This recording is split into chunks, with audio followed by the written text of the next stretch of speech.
भाई ब्रजलाल जी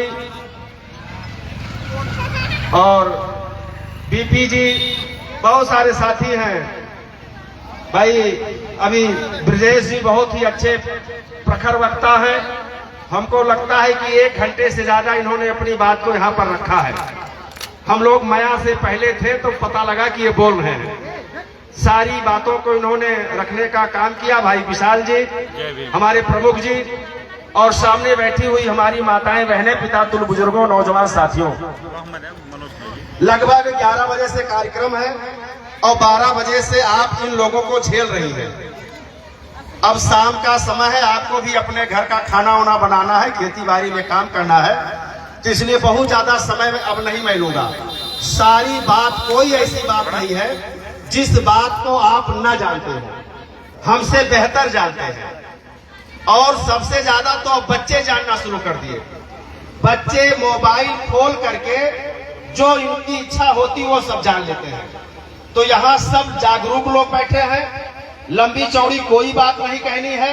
मैं सिर्फ एक निवेदन करना चाहता हूँ कि साथियों, माताओं, बहनों, इस समय बाबा साहब अम्बेडकर का प्रचार, बाबा साहब की फोटो पर ऐसे लोग भी माला चढ़ा रहे हैं जो बाबा साहब के फोटो को देखना नहीं पसंद करते हैं। अगर कहीं अपनी गांव में आप बाबा साहब की स्टेचू लगवा दें तो उनका बस नहीं चलता है, नहीं तो 10 मिनट भी न लगे उस मूर्ति को उठा के कहीं ले जाके फेंक दें। ऐसे लोग भी अब बाबा साहब डॉक्टर भीमराव अंबेडकर जी की जयंती मनाते हैं। क्यों मनाते हैं? इसलिए मनाते हैं कि बाबा साहब को मानने वाले लोग राजनैतिक रूप से मजबूत हुए, समझदार हुए, और जिस समाज को लोग देखना नहीं पसंद करते थे, वो समाज में राजनैतिक चेतना परम पूज्य बाबा साहब डॉक्टर भीमराव अंबेडकर जी के द्वारा बनाए गए संविधान में वोट देने का अधिकार को मान्यवर मसीहा साहब कांशीराम जी, बहुजन समाज पार्टी और आदरणीय बहन जी ने, मेरे साथियों, संघर्ष करके जब भारत देश के शूद्र समाज को, अतिशूद्र समाज को, पिछड़ी जाति को, धार्मिक अल्पसंख्यक समाज को जब तैयार करने का काम किए और जब आपने अपने वोट की कीमत पहचाना, तो मेरे साथियों, देश तो नहीं लेकिन देश के सबसे बड़े प्रदेश उत्तर प्रदेश में जब आदरणीय बहन जी के नेतृत्व में 4 बार सरकार बनी, जैसे पहली सरकार बनी, मेरे साथियों, कई दल के समर्थन से बनी।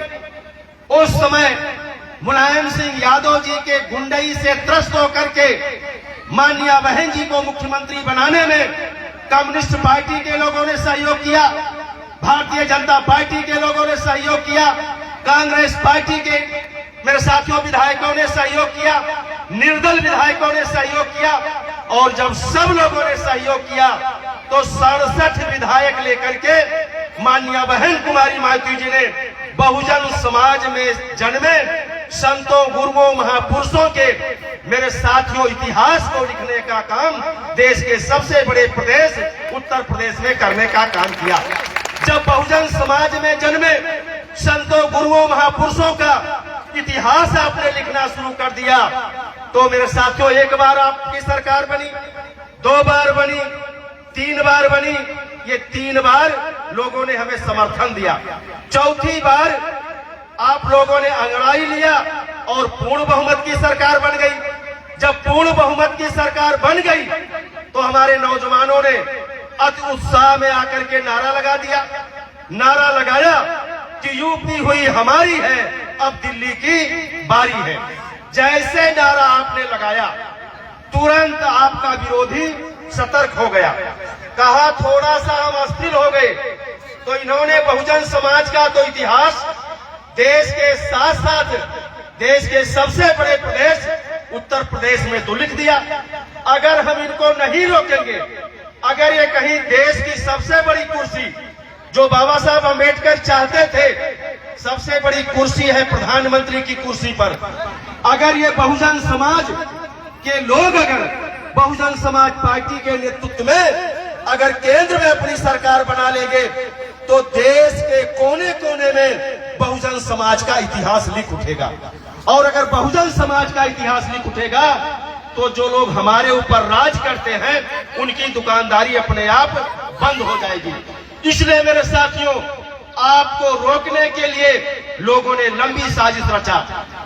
ऐसी साजिश रचा कि एक भाई को दूसरे भाई से लड़ा दिए, एक बेटे को अपने बाप से लड़ा दिए। मेरे साथियों, हमारे बीच में फूट डाल करके और लोगों ने धोखे से हमारे आपके राजपाट को छीनने का काम कर लिया। मेरे साथियों, राजपाट छीनने का काम कर लिया। जैसे जैसे मान्यवर कांशीराम साहब, आदरणीय बहन कुमारी मालती जी और बहुजन समाज पार्टी ने बहुजन समाज को जोड़ करके अपनी सरकार बनाने का काम किया, उसी प्रकार से भारतीय जनता पार्टी ने बहुजन समाज में टुकड़ा टुकड़ा करके लोगों को बांट बांट करके और अपने खेमे में मेरे साथियों इकट्ठा करके उन्होंने धोखे से, बेईमानी से अपनी सरकार बना लिया। मेरे साथियों, सरकार बना लिया। अब वो नहीं चाहते हैं कि दोबारा बहुजन समाज पार्टी की यहाँ सरकार बन जाएंगे, विधायक बन जाएंगे, सांसद बन जाएंगे। तो आपके कारवां को रोकने के लिए भारतीय जनता पार्टी, कांग्रेस पार्टी और समाजवादी पार्टी ने कोई मोच टाइट किया हुआ है, कोई पगड़ी बांधा हुआ है, कोई कहता है कि बाबा साहब का तैयार नहीं है। ऐसे लोगों से सावधान रहना होगा। दोस्त और दुश्मन की पहचान करना होगा। अगर आपका हितैषी कोई है, अगर बाबा साहब, उस नेता का नाम आदरणीय बहन कुमारी मालती जी है। इसलिए नौजवान साथियों, भविष्य आपके हाथ में है। यहाँ जो 50, 60, 65 साल वाले बैठे हैं, ये धीरे धीरे 10 साल, 5 साल में खत्म हो जाएंगे। लेकिन नौजवानों, ये इस देश की बागडोर आपको अपने हाथों में लेना है और आपको अपने हाथों में बागडोर लेना है। तो इसके लिए नौजवानों, आपको घर से निकलना पड़ेगा, गांव-गांव जाकर के प्रचार करना पड़ेगा कि आज 12 साल बीत गया, उत्तर प्रदेश में आपकी सरकार नहीं है, उत्तर प्रदेश में सरकार नहीं है। तो आज बड़े पैमाने पर दलित समाज के ऊपर अन्याय अत्याचार हो रहा है। अभी आपको याद होगा, अभी पिछले महीने मथुरा जिला उत्तर प्रदेश में है, अनुसूचित जात के चमार बिरादरी की 2 सगी बहनों की शादी थी और मेकअप करा करके अपने मौसा के साथ वो लड़कियां अपने घर आ रही थी। उसी गांव के आताताई और समाजवादी पार्टी के समर्थक लोगों ने दलित समाज की दोनों बिटिया को रोक करके उनको अपमानित किया, उनके रिश्तेदार को मारा पीटा और मेरे साथियों, उन बिटिया की शादी नहीं हुई। मेरे साथियों, इसी प्रकार से आपका चाहे गोरखपुर हो, चाहे जौनपुर हो, चाहे मेरे साथियों इलाहाबाद हो, चाहे आपका फैजाबाद जिला हो, कोई ऐसा जिला नहीं है जिस जिले में दलित समाज के साथ, पिछड़े समाज के साथ, गरीब समाज के साथ आज अन्याय अत्याचार ना हो रहा हो। अन्याय अत्याचार इसलिए हो रहा है कि आज आपके अंदर राजनीतिक ताकत नहीं है। अगर आप चाहते हैं कि हमारी बहन बेटियां सुरक्षित रहे, अगर आप चाहते हैं कि हमारा बेटा भी पढ़ लिख करके डॉक्टर बने, इंजीनियर बने, आप चाहते हैं कि जो बाबा साहब अम्बेडकर की चाहत थी कि हम इस देश की सबसे बड़ी कुर्सी, प्रधानमंत्री वाली कुर्सी पर पहुंचे, तो मेरे साथियों, प्रधानमंत्री की कुर्सी पर आपको भाजपा नहीं पहुंचाएगी, आपको कांग्रेस नहीं पहुंचाएगी, आपको समाजवादी पार्टी नहीं पहुंचाएगी। अगर शूद्र समाज को, अति शूद्र समाज को अगर इस देश की सबसे बड़ी कुर्सी पर पहुंचाने का मौका मिलेगा तो उस पार्टी का नाम बहुजन समाज पार्टी है, उस नेता का नाम आदरणीय बहन कुमारी मालती जी है। इसलिए मेरे मित्रों, मैं आपका ज्यादा समय न लेते हुए, मैंने अपने जिला अध्यक्ष जी से वादा किया था कि मैं 8 मिनट में बात खत्म करूंगा।